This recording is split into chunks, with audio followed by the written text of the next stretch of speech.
तो मैं यहाँ पे आपके पास वीडियो जो लेकर आई हूँ वो इम्पोर्टेंट वीडियो है। वो वीडियो किसके ऊपर है? वो है आपके ऊपर जो भी आपकी वैकेंसीज निकली हुई हैं सीएसआईआर की तरफ से, उनके बारे में। सीएसआईआर की, एनजीआरआई की वैकेंसीज निकली हुई हैं। If you are willing to go for that vacancies तो वीडियो को एंड तक जरूर देखना। हम हर चीज डिस्कस करने वाले हैं। जो भी चीजें उन्होंने कही हैं उनके बारे में डिस्कस करेंगे, करंट ओपनिंग के बारे में डिस्कस करेंगे, और जो ओपनिंग्स ऑलरेडी जा चुकी हैं या ऑलरेडी आ चुकी हैं उनके बारे में डिस्कस करेंगे। पहली बात, अगर परचेज में अगर आप अपनी जॉब चाहते हैं तो आपको ये लैब सिलेक्ट करनी पड़ेगी।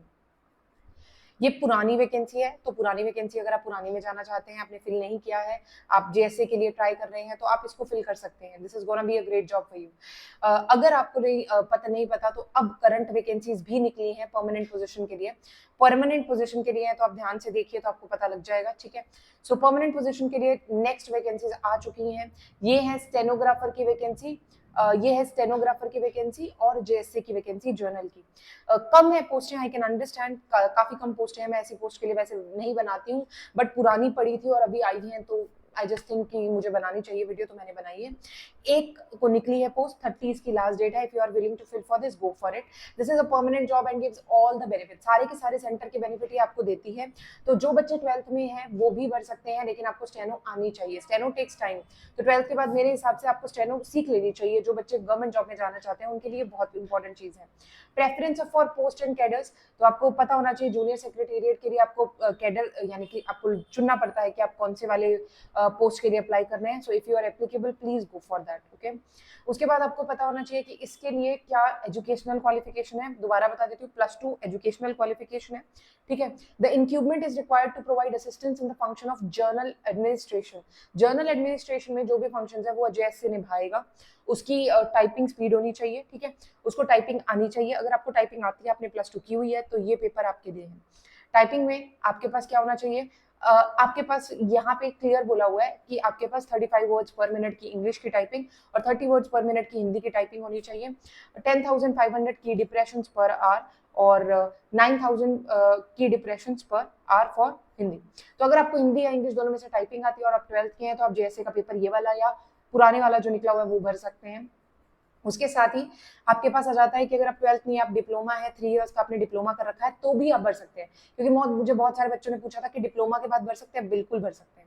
उसके बाद आ जाता है आपका जूनियर स्टेनोग्राफर का। स्टेनोग्राफर के लिए 10th ही चाहिए, उसके लिए 12th ही चाहिए, सॉरी 12th ही चाहिए। और इसके साथ आपको क्या करना है, आपको डिक्टेशन नहीं आनी चाहिए, आपको स्टेनोग्राफिक असिस्टेंट आनी चाहिए। Nature of the job, so basically it should be 80 words पर मिनट आप मतलब शॉर्ट हैंड में कर सकें और उसको कन्वर्ट कर सकें, उसको ट्रांसक्रिप्शन में कन्वर्ट कर, टाइपिंग करके कन्वर्ट कर सके 50 minutes in English and 65 minutes in Hindi.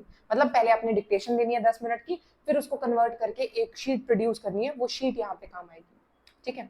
तो चलिए आगे चलते हैं। इसके बाद जूनियर जो सेक्रेटेरिएट है, जेएसए है और जेएसए यानी कि जूनियर स्टेनोग्राफर है, तो इसके लिए आपकी बेंचमार्क एबिलिटीज की बात की हुई है। पीडब्ल्यूडी कैंडिडेट्स भी भर सकते हैं, तो अगर आप पीडब्ल्यूडी के कैंडिडेट हैं you can fill for it, ठीक है। बेनिफिट्स मैं बताऊंगी नहीं, सेंटर के जॉब के हैं सारे, आपकी पे उसके साथ एचआरएडीए जो भी है सब सेंटर के जॉब के हैं। So this is what you have to fill for the form. जो इंपॉर्टेंट चीजें मैं वो बता रही हूँ। आपका सब कुछ, the candidates must fill in their name, date of birth, father's name, ये सब करेक्ट होना चाहिए। तो कुछ भी ऐसा मत फिल करिएगा कि जो आपको प्रॉब्लम क्रिएट करे। आपके नेम के स्पेलिंग्स डबल चेक करिएगा। कई बार विंडोज नहीं खुलते हैं, सीआरआरआई के केस में करेक्शन विंडो नहीं खुला था, तो उसका अगर आप चांस का वेट करेंगे तो I am very sorry, this is gonna be a problem for you. Wait मत करिए, अच्छे से भरिएगा फॉर्म को। अगर एक ही बार भर रहे हैं तो गलतियां होनी ही नहीं चाहिए, ठीक है। एग्जामिनेशन का जो आपके पास है, आपके टाइपिंग टेस्ट में, स्टेनोग्राफर टेस्ट में आपको हिंदी और इंग्लिश एक ही बार पे चुन लेना है, उसी में आपका पेपर होगा। That is going to be one medium, but तो आप ये याद रखिएगा कि अगर आप मीडियम के हिसाब से करेंगे तो ये आपका क्लियर होना चाहिए कि आपने हिंदी चुना है तो आपको हिंदी में टाइपिंग करनी पड़ेगी, इंग्लिश चुना है तो इंग्लिश में टाइपिंग करनी पड़ेगी। एप्लीकेशंस नॉट ड्यूली फिल्ड और uploaded without required proof won't be accepted. जब तक आपका एप्लीकेशन फुली कंप्लीट नहीं हो जाएगा, आपका वो फॉर्म एक्सेप्ट नहीं किया जाएगा, ठीक है। अब रिक्रूटमेंट सीएसआईआर के अंडर है, ठीक है। कोई भी सीएसआईआर यानी कि सेंटर की जॉब है तो स्क्रीनिंग ऑफ कैंडिडेट्स बहुत ही तरीके से होती है। यहाँ पे आप कोई भी फैब्रिकेटेड सर्टिफिकेट ना यूज करें, वो चीज की इन्फॉर्मेशन दी हुई है। So I am not going for this. अगर स्टिल आपको कोई डाउट है तो आप पूछ सकते हैं। ईडब्ल्यूएस का सर्टिफिकेट जो आपके पास है वो आपके पास इसी साल का होना चाहिए, मैं पहले बता दूं, तो ही आप इसके लिए अप्लाई कर सकते हैं, ठीक है। सो एज रिलैक्सेशन आपको पता ही है, according to all the centre jobs this is also having age relaxation. Guidelines for person with disabilities, scribe अगर आप लाना चाहते हैं तो आपको अपना लाना पड़ेगा, आपको पहले उसके लिए लेटर भरना पड़ेगा, एनेक्स्चर्स यहाँ पे दिए हुए हैं, so you can fill the annexures there, okay. Now let's go for the further thing जो इंपॉर्टेंट है, सिलेक्शन प्रोसीजर की बात करते हैं। अगर जेएसए की बात करूँ तो जेएसए का प्रोसीजर पेपर 1 पेपर 2 जैसे सबका होता है वैसे ही होता है। पेपर 1 पेपर 2 सिलेक्शन प्रोसेस होगा। पेपर 1 क्वालिफाइंग इन नेचर है, पेपर 2 के आपके मार्क्स बनेंगे। प्रोफिशिएंसी इन कंप्यूटर टेंस भी क्वालिफाइंग इन नेचर है, पेपर 2 के हिसाब से सिलेक्शन होगा, करेक्ट। सो यहाँ पे आपको दिया हुआ है कि बेसिकली जो आपका सिलेबस है, सिलेबस एंड स्कीम दी हुई है। पेपर 1 और पेपर 2 की बात कर रहे हैं। पेपर 1 के अंदर आपके मेंटल एबिलिटी के टेस्ट के 100 क्वेश्चन होंगे जो 200 मार्क्स के होंगे and no negative marking will be there. अगर आप इसको क्लियर कर देते हैं तभी आप पेपर 2 के लिए जा सकते हैं। आई होप दैट्स क्लियर, ठीक है। और यहाँ पे हमारे पास पेपर 2 होगा, 50-50 क्वेश्चंस, 300 मार्क्स का होगा। इनकी नेगेटिव मार्किंग होगी, so you have to be alert for this, ठीक है। 1 मार्क इनकी नेगेटिव मार्किंग होगी, you have to be alert for this. इसके बाद आपका स्किल टेस्ट होगा। स्किल टेस्ट के अंदर ऑलरेडी बता चुके हैं कि टाइपिंग टेस्ट, जो भी आप लैंग्वेज चुनेंगे उसके अकॉर्डिंग आप काम करिएगा। तो अगर आपको proficiency type scripts of proficiency test in Hindi and English, आपको क्राइटेरिया देखना है तो आप एनेक्स्चर 1 में देख सकते हैं, आपके सारे डाउट्स क्लियर हो जाएंगे। उनके बारे में बात कर लेते हैं। Preparation of merit list obviously paper 2 के हिसाब से बनेगी, not with the paper 1। Paper 1 के हिसाब से सिर्फ और सिर्फ सिलेक्शन होगा। क्वालिफाइंग इन नेचर है, पेपर 2 के हिसाब से आपकी जो लिस्ट बनेगी that will be according to paper 2, ठीक है। मिनिमम थ्रेशोल्ड कट ऑफ अगर आप पेपर 1 की क्लियर करते हैं तभी आपका पेपर 2 होगा। जैसे की बात करें तो आपका जो एग्जाम होगा that will be of maximum 100 marks to 0.25 इसकी, सॉरी 200 मार्क्स, और इसकी 0.25 नेगेटिव मार्किंग है। 200 मार्क्स का पेपर होगा, 200 क्वेश्चंस होंगे, 0.25 नेगेटिव मार्किंग है।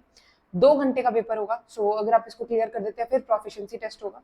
प्रोफिशिएंसी टेस्ट आपको पता है कि 10 मिनट की डिक्टेशन लेनी है, उसको आगे कन्वर्ट करना है टाइपिंग में। आपको नेचर ऑफ मिस्टेक्स का पता लग जाएगा, जो भी आपकी नेचर ऑफ मिस्टेक्स हैं वो एक्चुअली यहाँ पे दी हुई हैं, एक्चुअली यहाँ पे दी हुई हैं, ठीक है। Preparation of merit list on the proficiency test सिर्फ क्वालिफाइंग इन नेचर है, पेपर के बेसिस पे, रिटन एग्जामिनेशन के बेसिस पे ये होने वाला है। ये सीबीटी होगा या ऑफलाइन होगा ये डिपेंड करता है, बट ये होने उसी के बेस पे वाला है, ठीक है। ऑर्डर ऑफ प्रेफरेंस दिया हुआ है कि सबसे पहले किनको दी जाएगी, लेसर नेगेटिव मार्क्स वालों को सबसे पहले, फिर डेट ऑफ बर्थ जो ओल्डर है उनको, एसेंशियल डिग्री, और उसके बाद फर्स्ट नेम्स, ठीक है। तो ये आपका ऑर्डर ऑफ होगा। हाउ टू अप्लाई आप इसकी वेबसाइट पे जाके भी देखा, जहाँ पे मैंने खोला था वहाँ पे आप जाके इसको अप्लाई कर सकते हैं, so feel free to apply there. इसके बाद इंपॉर्टेंट चीज़ें जो आपको पता होनी चाहिए कि आपको क्या क्या डॉक्यूमेंट्स चाहिए। तो डॉक्यूमेंट्स की ये कॉपी है, आप स्क्रीनशॉट लेना चाहें आप ले सकते हैं। आपको 500 रुपीज़ फीस भरनी है, पासपोर्ट साइज फोटो चाहिए, 10th स्टैंडर्ड का सर्टिफिकेट चाहिए, आपको एफिडेविट चाहिए अगर आपका कुछ भी मिसमैच है या कुछ है तो वो आप पहले ही बनवा के रखिए, एजुकेशनल सर्टिफिकेट्स चाहिए। तो आप ये स्क्रीनशॉट ले सकते हैं, तो आपको पता लग जाएगा कि क्या क्या इंपॉर्टेंट है। सो this is nothing, not so important. List of अगर कोई परफॉर्मर है, कोई SC ST है तो उनके लिए परफॉर्मेंस वगैरह सब इसी में है, सो you can go for that. उसके बाद हम चलते हैं लेक्चर 1 के ऊपर जो प्रोफिशिएंसी टेस्ट है टाइप राइटिंग का, ठीक है। सो आपको सारी की सारी डिटेल्स उसके अंदर मिल जाएंगी, so let's go for it.